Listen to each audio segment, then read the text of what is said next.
Hi again, everybody. This is our last day at ISID. I'm Jen, and I'm back behind the camera again, but I am delighted to be joined by Dr. John Harris. It's always a pleasure seeing him at these meetings. He's the founding director of the Vitiligo Clinic and Research Center, professor and chair in the Department of Dermatology at UMass Chan School of Medicine.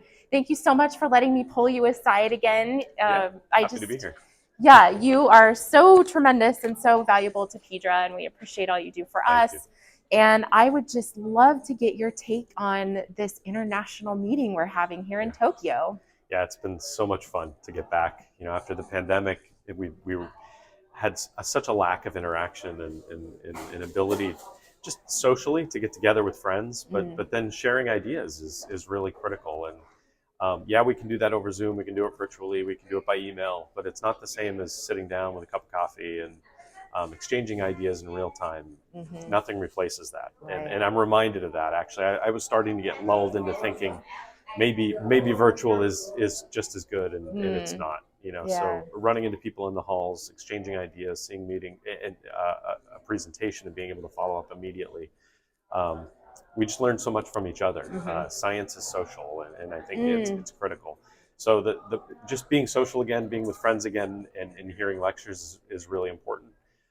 And then the meeting is so diverse. It's all focused on skin, but we come at the skin with so many different angles, and different lenses, and those are all important to really make progress in understanding disease.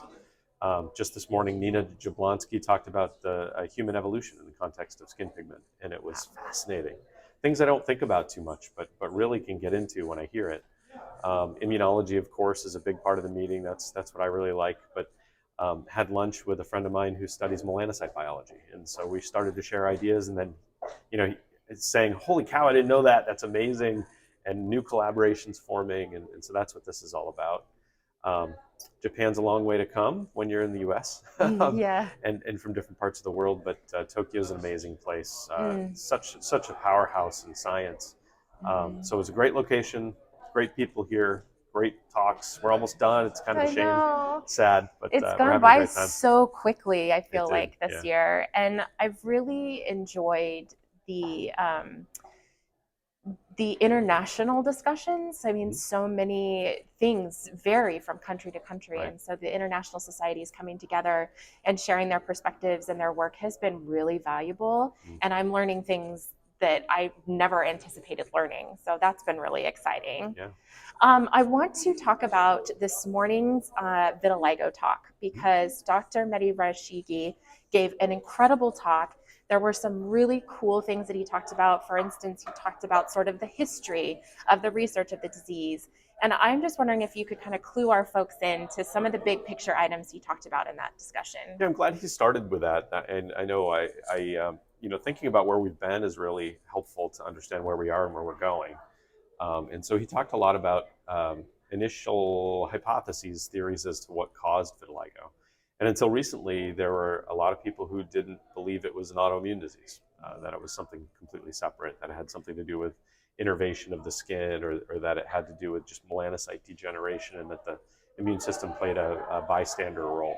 And all that's really important because that dictates our therapies, right? So if we can block immune action, if we can block immune signaling, that's only works if the immune system is causing the disease and not just a bystander. So we talked a lot about where we've been, and how that understanding has evolved and influenced our therapies. Genetics really supported that as well. So that's an unbiased way to just look at what causes vitiligo, and the genetics very heavily implicated the immune system. So that's a big step forward. I think most people now would accept that, and now we can move and understand how it does that and ways to block it therapeutically. So he did talk about the history, and that's kind of where we've been. And then recognizing different subtypes of the disease and how that evolves and how that affects treatment, where the emerging therapies are coming from, where JAKs play a central role to signaling interferon gamma and other cytokines that drive vitiligo. So JAK inhibitors, are a great first step. But I think part of the communication is that there's way more to innovative therapies than JAKs. They block a lot of things, and so Goal is to get more and more specific and more targeted. So you still get the efficacy, sometimes better efficacy, but with way more safety. And there's a lot coming. You talked about all the clinical trials that are ongoing now, and some of the new concepts that are coming. One person got up toward the end and asked a question about melanocyte stem cells, right? A lot of the talk was focused on immunology because that's where the therapies have been. But that's a big hole because you can shut off the immune system and the melanocytes start to grow back. But part of a comprehensive therapy would be supporting those melanocytes and those pigment, so that they can come back even faster and more complete. And so, we recognized, I think, in that question and answer session, there's still so much more to do. And we need help. And we know the more people, the better. It's a team science approach. Yeah, I think that session beautifully highlighted the value of being here in person, because as you said, that Q&A session really just highlighted that hole where that stem cell research could come in and help. So you and I spoke at SID in Portland last year, and you were kind enough to give a talk at Pedra's little mini session last year. So I kind of want to talk about what has changed in vitiligo research over the last year. Last year, so in the last year, JAK inhibitors were FDA approved. So we got our first FDA approved treatment for vitiligo in the last year. That's pretty exciting. That is huge. That happened July 2022. And shortly after that, I got hundreds of phone calls from my patients asking for the drug. So we were knee deep in prior authorizations. So clinically, that's a big change.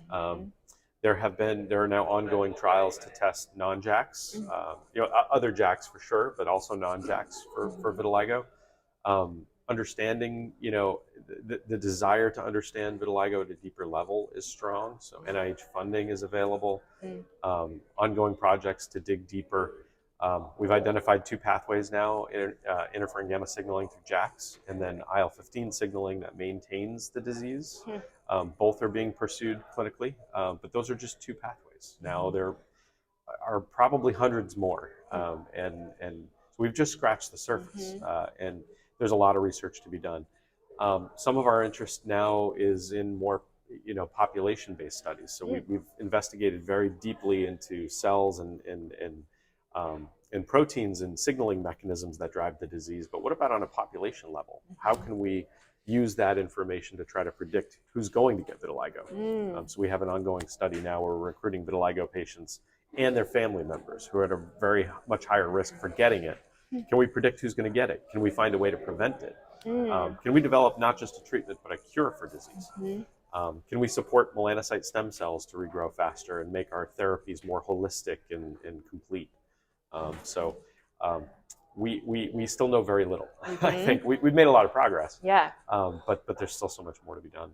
Well, it sounds like just in a year, vitiligo's had a good year. And had a good year, yeah. That's fantastic. And the whole point is for one question and one hypothesis to lead to more and more research so that we can get below the surface, as you said earlier. So thank you so much for being with me, Dr. Harris. It's always a pleasure talking with you. Thanks, you too. I will let you go finish the rest of the meeting. Safe travels back home, and thank you so much. Thank you too.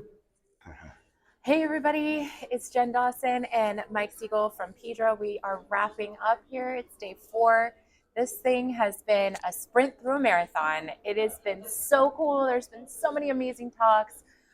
We've highlighted many of them through various interviews that we've brought to you, but I just wanted to get your take, Mike. What have you learned? What were you excited about?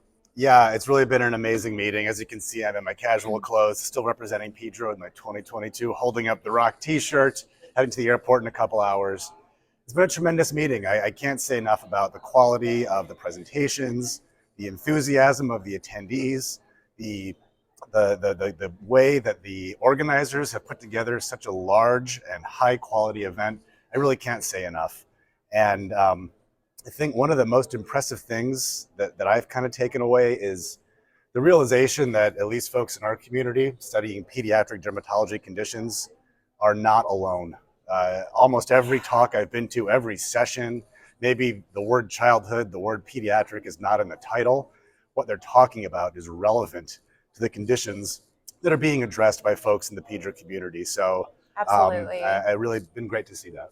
It has been really terrific to see that. I think there's a lot of value in this meeting for our pediatric dermatologists.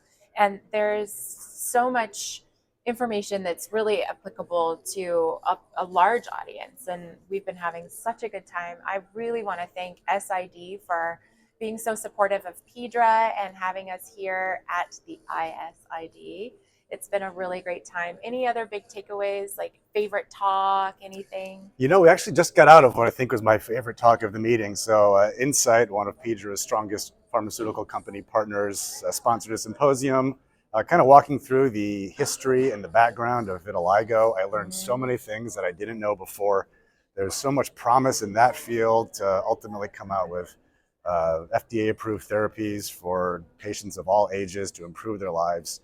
And really just at the beginning of that, and to see that along with everything else I've learned about all the other diseases and conditions in pediatric dermatology, and so much of the basic science too, which is going to lead to so many more things. It's hard to pick one, but just because we just got out of that one, I'd say that one. That one was great. I think, though, for me, my favorite session was the AMRIT symposium that happened a couple of days ago on EB. And there's a lot of promising work happening in EB. I know many of you are aware, but the talk was just so inspiring. And I'm just really hopeful with all that is on the horizon. And I just can't wait to get it in the hands of our patients. So I thought that was really inspiring. Yeah, well said, Jen. I completely agree. And it's really a great meeting. So I'm sorry that those of you watching this from home couldn't be here. I encourage you to mark your calendars for next year.